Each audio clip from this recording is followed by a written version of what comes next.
Night after night, the battlefield around Kupiansk is being reshaped, not by massed columns of armor, but by precision, patience, and explosive surprise. As Ukrainian forces continue to claw back ground in and around the city, one of Russia's most carefully hidden advantages has just been wiped off the map. For months, Russian troops relied on a buried pipeline leading into the northern suburbs of Kupiansk. Shielded from drones, artillery, and direct fire, it served as a covert artery, allowing assault groups to slip forward unseen, regroup, and prepare attacks under cover. It was quiet, it was effective, and it was deadly for Ukrainian defenders, until it wasn't. The breakthrough came from the 429th Separate Regiment of Unmanned Systems Achilles. After identifying the tunnel pipeline as a critical infiltration route, Ukrainian forces made a bold decision. If Russia wanted to hide underground, the ground itself would become the weapon. In a carefully planned operation, Ukrainian defenders packed the pipeline with nearly 3 tons of explosives. When the charge was detonated, the safe route vanished in seconds. The tunnel collapsed, the passage was obliterated, and the northern approach into Kupiansk was sealed shut. Footage released by the Achilles Regiment shows the sheer force of the blast, confirming the complete destruction of the route Russian troops had depended on. The strike comes as Ukraine has taken back almost all of Kupiansk, effectively reversing nearly a year of Russian gains that were achieved at a massive cost in manpower and equipment. Under relentless pressure, Russian units are now struggling to hold what remains of their defensive lines as critical logistics and movement corridors collapse. With the pipeline destroyed, any attempt to reinforce or rotate troops is forced into open terrain, leaving Russian forces fully exposed to Ukrainian artillery, drones, and coordinated ambushes. This was not an isolated act. Other units of Ukraine's defense forces contributed to the operation, underscoring how coordinated, multi-branch actions are increasingly defining Ukraine's battlefield successes. Kupiansk is no longer a city of hidden routes and quiet infiltrations for Russian forces. It is becoming a trap. As Ukraine tightens its grip, the message is unmistakable. No tunnel is safe, no shortcut lasts forever, and every hidden advantage can be turned into a liability. In Kupiansk, the ground itself has chosen a side. Smoke rises from Akron chemical plant in Veliky Novgorod after recent attack, with officials insisting it's just routine production startup. On the night of December 11th, a fire broke out at the PAO Akron chemical plant in Veliky Novgorod, reportedly caused by a drone attack. The plant is a key producer of mineral fertilizers for the Russian economy. The governor of Novgorod Oblast confirmed the event, although details regarding the fire's scale and consequences have not been disclosed. In the European Parliament, the interpreter and some of the audience could not hold back tears during the speech of 11-year-old Roman Oleksiv from Lviv. On December 10th, Roman came to Brussels for a presentation of documentaries about Ukrainian children to tell his story to MEPs and urge them to never give up, because when we are together, we are strong. Roman survived a Russian missile strike on Vinnytsia on July 14, 2022, which killed his mom. He underwent 36 surgeries and lengthy rehabilitation due to severe burns and injuries. Привіт усім, мене звати Роман, мені 11, я з України і зараз проживаю у Львові. Hello to everybody, my name is Roman, I'm 11 years old, I'm from Ukraine and now I'm living in Lviv. 14 липня 2022 року ми з мамою були в Вінниці, в Криївці, і туди прилетіло 3 російських ракети.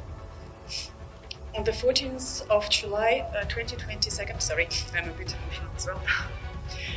I was in Vinnytsia with my mama in hospital and the bomb came to this hospital. Це був останній раз, коли я бачив свою маму. Це був останній раз, коли я зміг з нею попрощатися.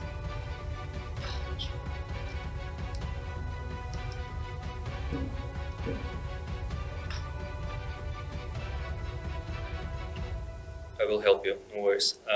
It was the last time when I saw my mom, and the last time when I was able to say goodbye to her.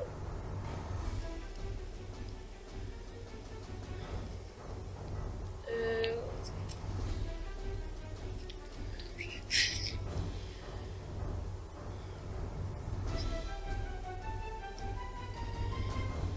Я її побачив притиснутою камінням, і я бачив лише її волосся.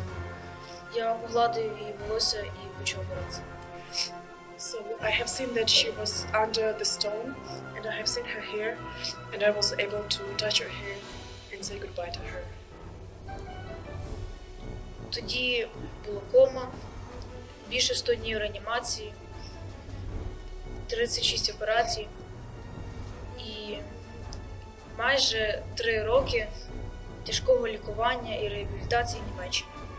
Then afterwards I was in coma, more than 100 days under the surgeries, 35 different surgeries, and a very long way for recovery and rehabilitation. Хотів вам сказати, що коли ми разом, ми сильні, і щоб ви ніколи не здавалися. Поможіть українським дітям. I would like to say you that when we are together, we are strong, and never ever you should give up, and we have to continue helping Ukrainian children. Thank you. Слава Україні!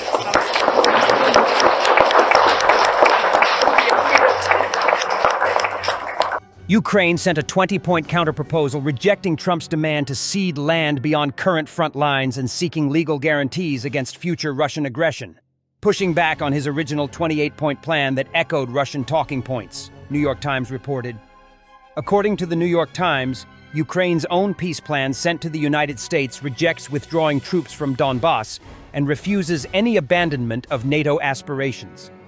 The counterproposal stands in contrast to elements of the U.S. peace initiative and underscores Kyiv's insistence on maintaining sovereign control of its territory and Euro-Atlantic integration.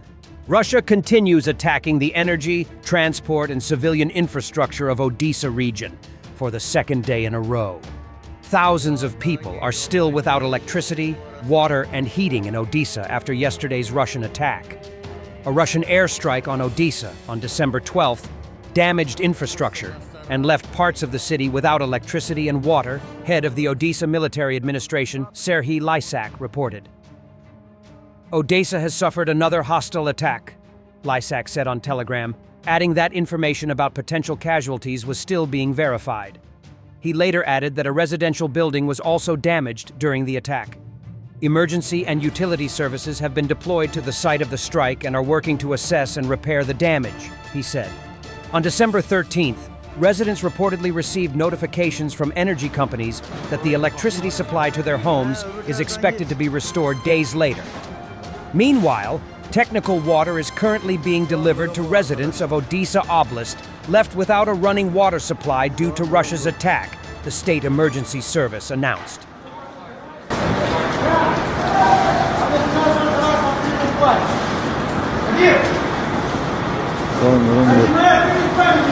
Allah yardım etsin.